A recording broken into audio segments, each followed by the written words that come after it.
Cecil Bustamante Campbell, known professionally as Prince Buster, was a Jamaican singer-songwriter and producer. The records he released in the 1960s influenced and shaped the course of Jamaican contemporary music and created a legacy of work that would be drawn upon later by reggae and ska artists. Cecil Bustamante Campbell was born in Orange Street in Kingston, Jamaica, on the 24th of May, 1938. His middle name was given to him by his family in honor of the labor activist and first post-independence Prime Minister William Alexander Clark Bustamante. In the early 1940s, Campbell was sent to live with his grandmother in rural Jamaica, where his family's commitment to the Christian faith gave him his earliest musical experiences in the form of church singing as well as private family prayer and hymn meetings. Returning to live at Orange Street while still a young boy, Campbell attended the Central Branch School and St. Anne's School.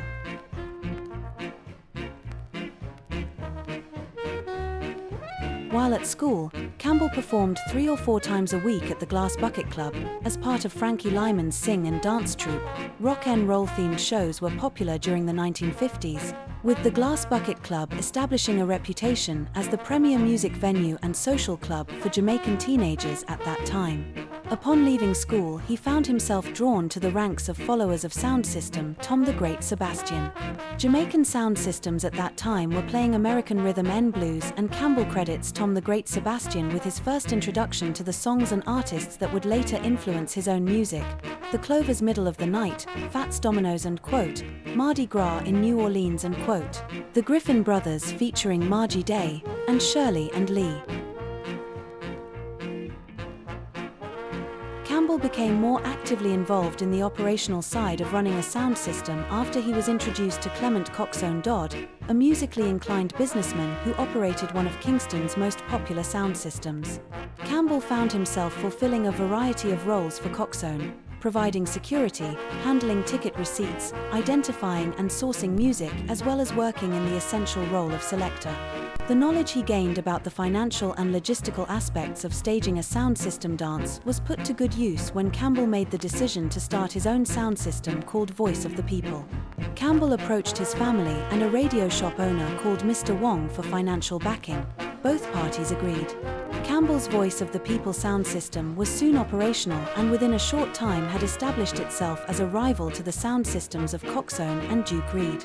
Campbell applied to the Farm Work Program, guest worker scheme for the U.S. agricultural sector, with the intention of buying music for his sound system, but, on the day of departure, was refused entry into the scheme. Knowing that he would not be able to personally source records from the U.S., Campbell decided to record his own music. He approached Arkland and quote, Drumbago and quote, Parks, a professional drummer at the Baby Grand Club who had arranged and recorded a special, exclusive recording for the Count Boise sound system. Drumbago agreed to help, and Campbell immediately began rehearsing with the musicians at the Baby Grand Club, including the guitarist Jar Jerry, who played on Campbell's first recording session. In 1961, Campbell released his first single Little Honey Luke Lane Shuffle featuring Jar Jerry, Drumbago, and Rico Rodriguez, recording under the name of Buster's Group. In that same year, he produced Oh Carolina by the Folks Brothers, which was released on his Wild Bells label. The drumming on the record was provided by members of the Count Ossie Group, Nyabingi drummers from the Rastafarian community, Camp David, situated on the Waracre Hill above Kingston. After becoming a hit in Jamaica, Oh Carolina was licensed to Melodisc, a UK label owned by Emile Chollet. Melodisc released the track on their subsidiary label Blue Beat. The label would go on to become synonymous with 1960s ska releases for the UK market. Campbell recorded prolifically throughout the 1960s. Notable early ska releases include Madness, 1963, Wash Wash, 1963, with Ernest Ranglin on bass, One Step Beyond, 1964, and Al Capone, 1964. The documentary This Is Ska, 1964, hosted by Tony Verity and filmed at the Sombrero Club, includes Campbell performing his Jamaican hit Wash Wash. In 1964, Campbell met world heavyweight champion boxer Muhammad Ali, who invited him to attend a Nation of Islam talk at Mosque 29 in Miami. That year Campbell joined the Nation of Islam and also started to release material, including a version of Louis X's White Man's Heaven is a Black Man's Hell, on his own imprint label called Islam.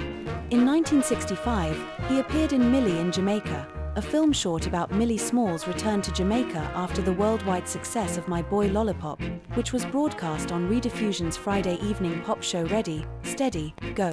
Campbell had a top 20 hit in the UK with the single Al Capone, 18, February 1967.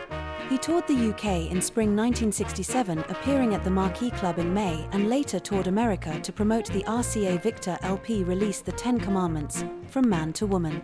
And quote, 10 Commandments and quote, reached number 81 on the Billboard Hot 100, becoming his only hit single in the United States. By the late 1960s, Campbell was once again at the forefront of a musical change in Jamaica. The new music would be called rocksteady. Campbell tracks like Shaking Up Orange Street, 1967, were arranged with the slower, more soulful rocksteady template as used by Alton Ellis, and quote, Rocksteady and quote Winking Smiley and many others. The album Judge Dredd Rocksteady was released in 1967, and the title track Judge Dredd with its satirical theme and vocal style proved to be popular to the point of parody. In 1968, the compilation album Fabulous was released, opening with the track and quote, Earthquake and quote, which revisited the theme of Orange Street and including earlier hits. The album has regularly been reissued in the UK. His career slowed up in the 1970s as the predominant style moved away from ska and rocksteady towards roots reggae, in part because as a Muslim he found it difficult to tailor his style towards a Rastafari audience.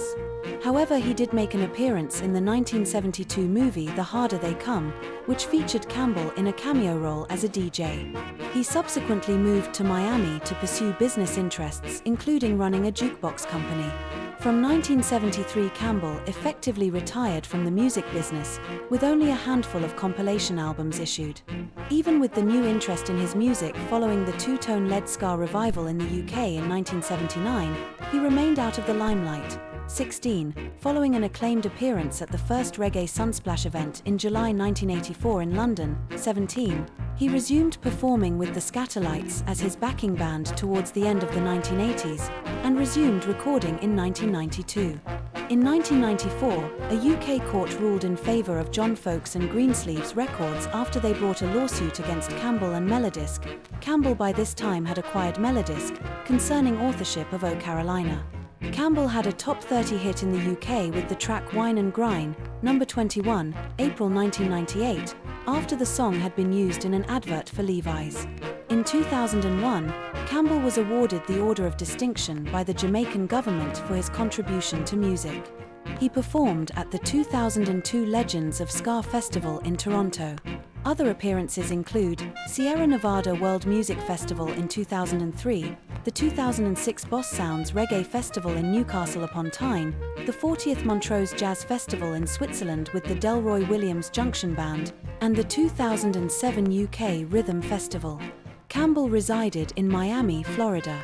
The Buster, Girl Why Don't You, was covered by ska band Madness for their 2005 album, The Danger Men Sessions Volume 1.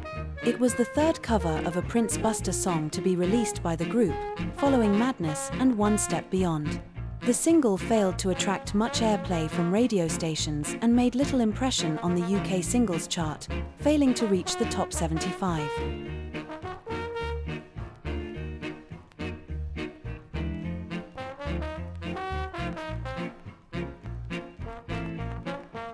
Campbell died on the morning of the 8th of September, 2016, in a hospital in Miami, Florida, after suffering heart problems, according to his wife.